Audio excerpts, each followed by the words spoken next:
The Romans had always had a close relationship to water. Rome's power was based on its control over the maritime routes in the Mediterranean. 11 aqueducts, with a total length of 400 kilometers, supplied Rome's population of up to 1 million people with drinking water, thanks to the skill of Roman engineers. The new amphitheater, with its 50,000 spectators, required a huge amount of water. We can't say with 100% certainty where the water came from. There are two possibilities: either the Aqua Claudia, which led to the Celian hill just above the Colosseum, or from the Esquiline hill, that is via the Domus Aurea or the Baths of Titus that abutted the Colosseum on the other side. The huge demand for water was due less to the needs of the spectators than to Vespasian's vision of a multiple-use stadium. He wanted to not only stage gladiator fights, but gigantic sea battles, known as naumachii. Experts have long argued over whether the lower story could actually be flooded with water.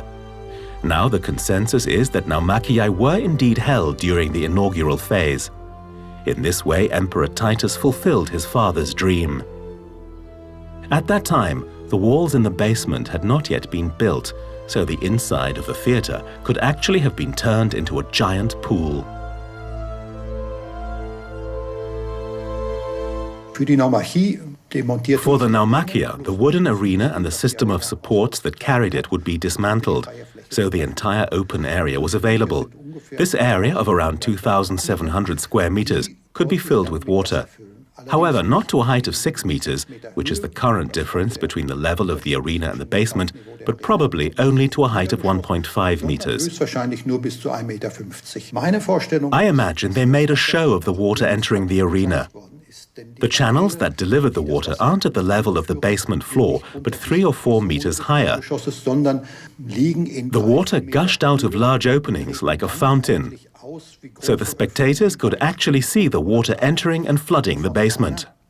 So dass der Zuschauer also auch bewusst sehen konnte, dass das Wasser nun eintritt und das Untergeschoss geflutet wird. In other words, the surface of the water lay beneath the normal level of the floor of the arena.